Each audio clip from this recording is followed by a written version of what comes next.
Pretty often, I see the phrase, usually from expats, that Ecuador is probably safer than the United States. And I'm here to tell you, no, it's not. Okay? Now, a lot of these people who say it is safer, who live here, there are expats who live here, foreigners who live here, that will tell you, yes, it is safer. I feel safe. I see that quote all the time. I feel safe. Most of them feel safe because economically they are very blessed here, meaning that their money that they made in the United States or in Canada or in Europe allows them to live in a very safe area. But if you were to ask them, hey, will you go to this certain place? Let's say, hey, let's take a trip to Duran in Guayaquil. And they're going to say, no, thank you. No, I'm not going there because it's extremely dangerous. It's extremely dangerous. Let's go to Playas down on the coast. Right now, you're not going to want to go to Playas because, that's where they find all the bodies. So yeah, people they feel safe, but not really feel safe. But let's just talk about the facts, okay? Not about how people feel. Let's talk about the facts. So we'll start talking about the different forms of safety, the different facets of what is safe, what makes people feel safe, right? So first of all, what about violent crime? Violent crime in Ecuador. First, there's 18.3 million people in Ecuador, and there are 340 million people in the United States. Those are facts. Violent crime that killed people. So this is murders. Actual murders, we're looking at 6,964 murders in Ecuador in 2024. Almost 7,000. So we'll say about 7,000 murders total. Currently in 2025, we're looking at about 4,000. So we're on track for somewhere right around 9,000 by the end of the year, I'd say. Now, in the U.S., for 2024, there were only 16,700 murders. Now, again, let's talk about per capita numbers here. The U.S. has 5 murders per 100,000 people. 5. Ecuador has 38 per 100,000 people.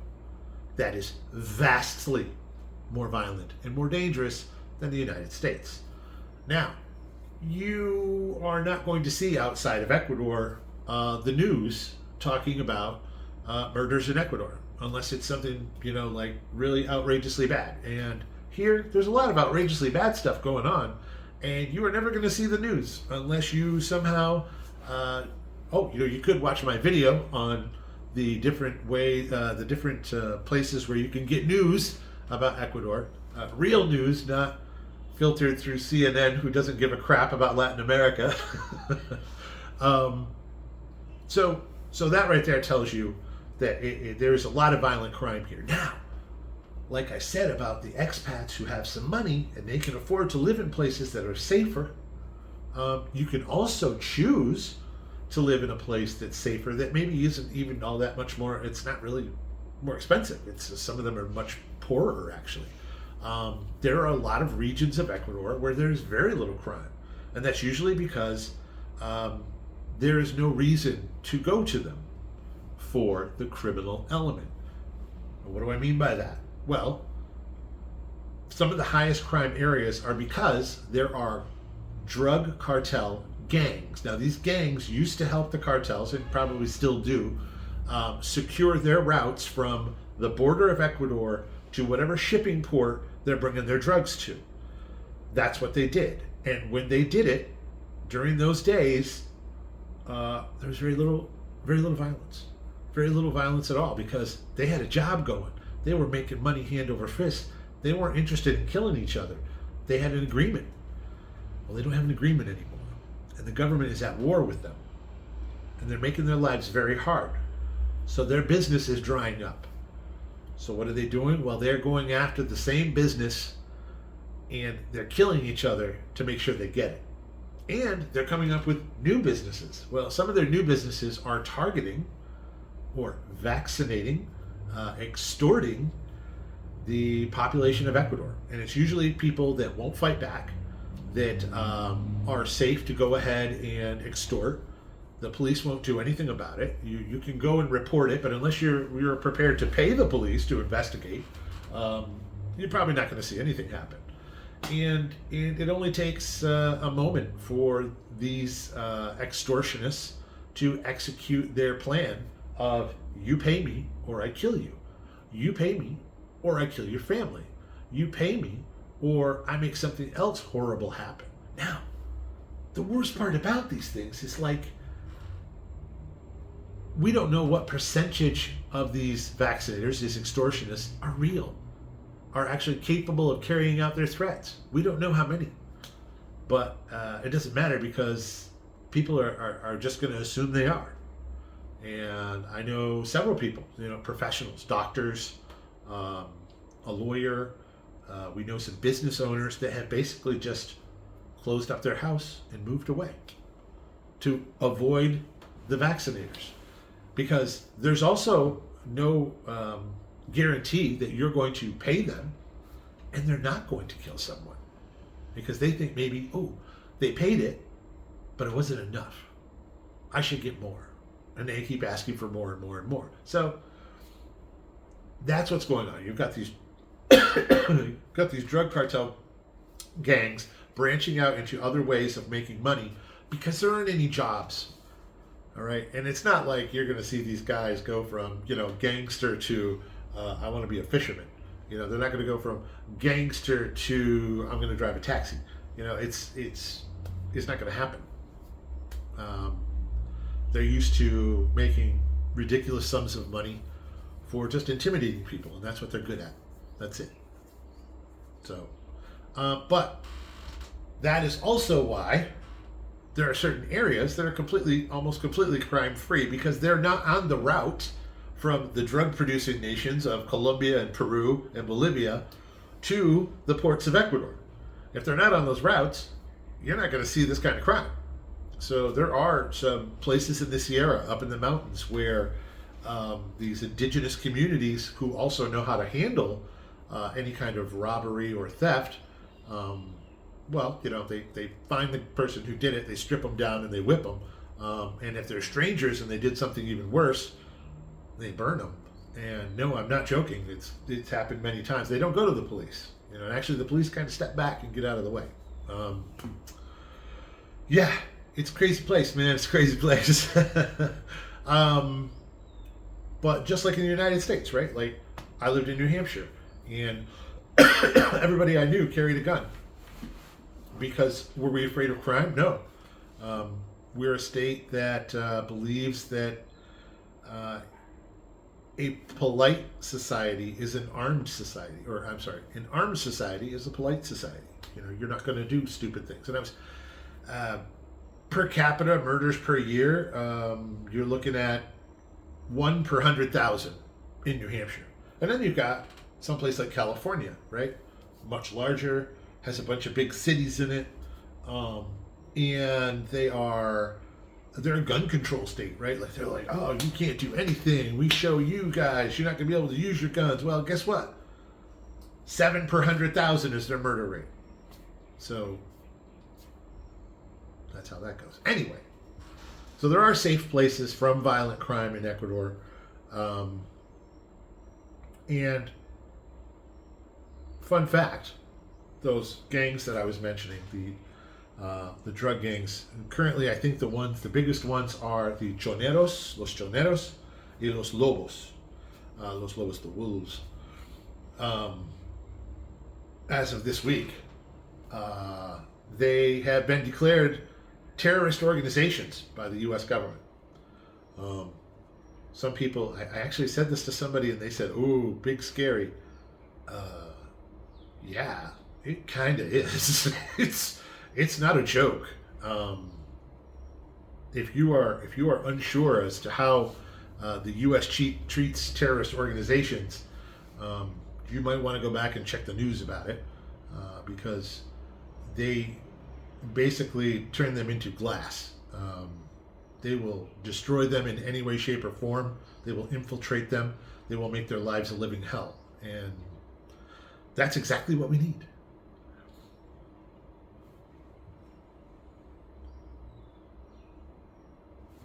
Another thing about safety here.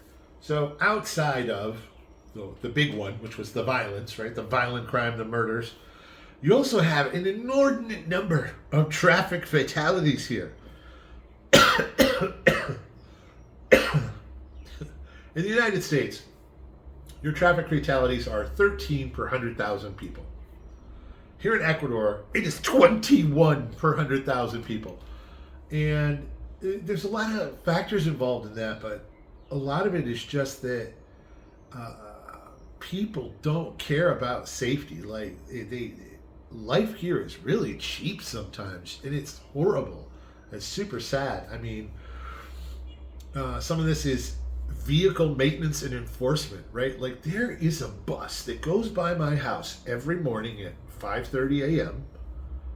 and it sounds like a dinosaur. That's what it sounds like. It sounds like a pterodactyl because its brakes are toast. Its brakes are toast. He almost doesn't make the corner every morning because he doesn't care, or they don't have the money to fix their brakes, which, whatever. I guess that's fine. They don't have the money to fix their brakes, so they don't fix the brakes. And they do this on a lot of very large vehicles, right? They don't have good tires, they don't have good brakes, they have broken wheel bearings, they have bad axles. I see these things completely give way on the highway all the time. I see them completely give way on side streets all the time. Just their whole undercarriage falls right the frick out. And very often that can involve going way too fast around a corner too.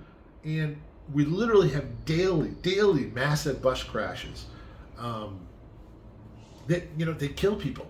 It's not that wasn't good. No, they die. People die because of it. You have buses running over like 3 or 4 pedestrians because he was looking at his phone. It happens a lot. Now, there's also, this is not a statistic. I cannot prove this, but I can tell you from my experience, because I am a car guy. I love cars. I really enjoy certain cars.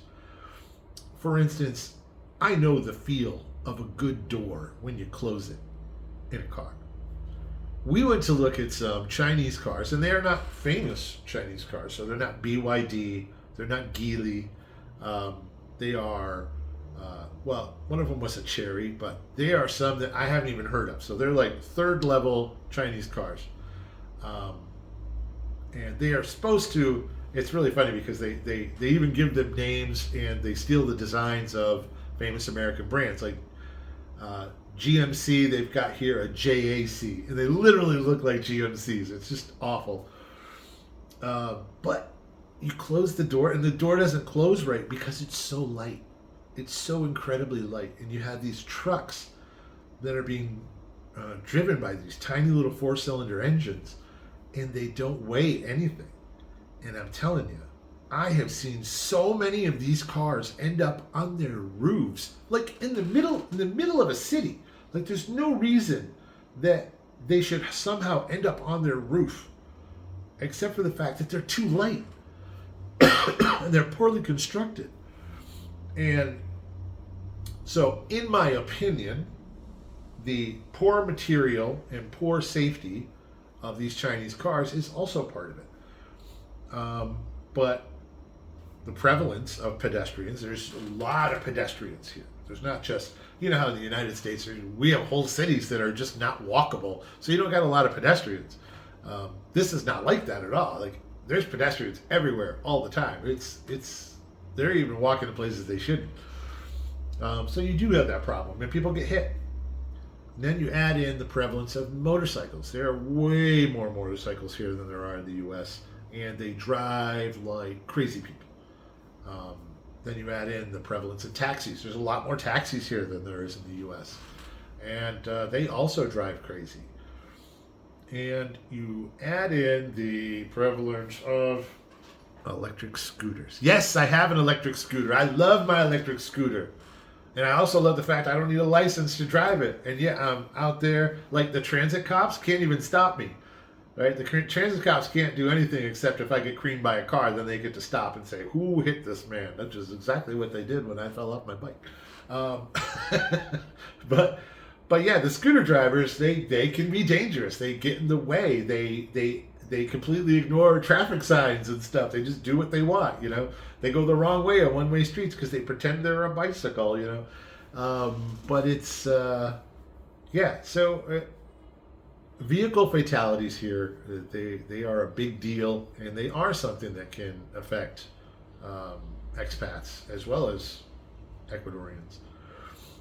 Um, another thing to think about in the safety realm, so not you're going to die or anything, but is your money safe in Ecuador? And I know this is like kind of a departure, but I think, hey, if we're going to talk about safety, right, what makes you feel safe? Right? It makes you feel safe that you can pay your bills. It makes you feel safe that no one's going to come and take your money, right? Especially the government. So is your investment in Ecuador safe? If you choose to do so. In the past, and not the super distant past either, Ecuador's had some pretty bad economic failures. One so bad that many banks closed. People lost their money. And the country was forced to abandon their currency and turn to the U.S. dollar to save them. And it worked. It worked. It's been really good for them to be on the U.S. dollar. And foreigners here, often expats, invest here in real estate. They invest in banks. And they're a lot of them, not all of them, but some of them just come here to live their golden years, so they're not really betting on the future success of the country. They're just, they're enjoying themselves.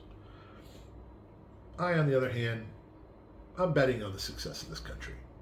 And why would I do such a thing? Well, I got family here, man.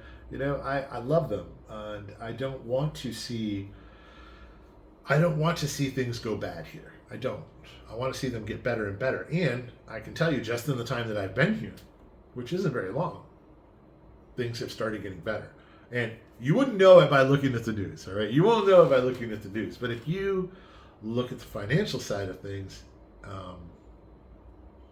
it just is. Even the IMF. So the IMF says that, hey, Ecuador's inflation rate of 1.3%, lowest in all of Latin America. Very interesting. Very interesting. And that's by quite a lot. They're also paying back their debt well. They've introduced a new tax that's going to take up to 15%. It's already at 15%, but it's going to continue to rise a little bit, which is helping them pay all these loans, which is fantastic. Because when you pay back your debt to some place like the IMF, and through the EFF and some of these other programs that they have, they basically say this country, because it's doing what it promised to do, is a good investment. Why do I care if this is a good investment here? Because investment here is the only way they are going to get jobs at the level that they need in this country. Jobs will rival crime.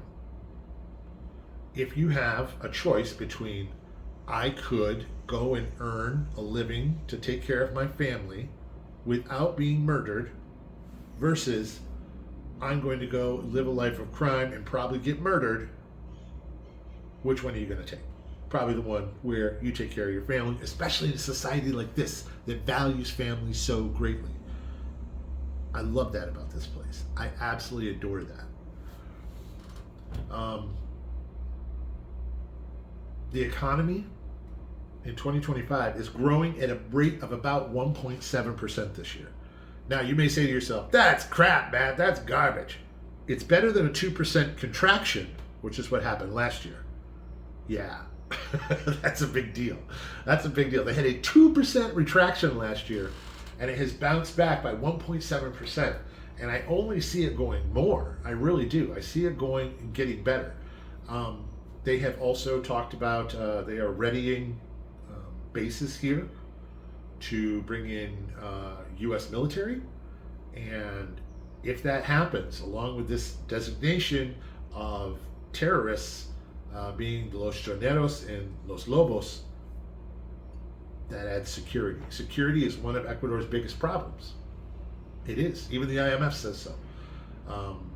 That security is one of their biggest problems that they have to solve. That would almost solve that problem, or do so much to it that it encourages more investment. There is a lot to invest in here. Okay, they export shrimp. They make incredible shrimp here, and I'm talking shrimp farming, not shrimp out of the ocean. Shrimp farming. They're incredibly good at it here. It is a serious wealth of intelligence on making shrimp here. It is pretty amazing. Chocolate's a big deal right now. It's one of the biggest commodities in the world, crazily enough. And Ecuador has the best chocolate in the whole freaking world. That's all there is to it, hands down. And coffee, like they have great coffee, and they got bananas too. The president is actually one of the banana billionaires. He's in the family of the banana billionaires. So yeah, but there's a lot of other things that could happen here too, and it would be really great to get those jobs here. There's a lot of good people here doing a lot of good stuff, and it would be great to see them flourish. It really would. But that's what I'm talking about. So that's safety in Ecuador. Those are facts. Okay, it's not feelings. Like, do I feel safe going out? Yeah, I do.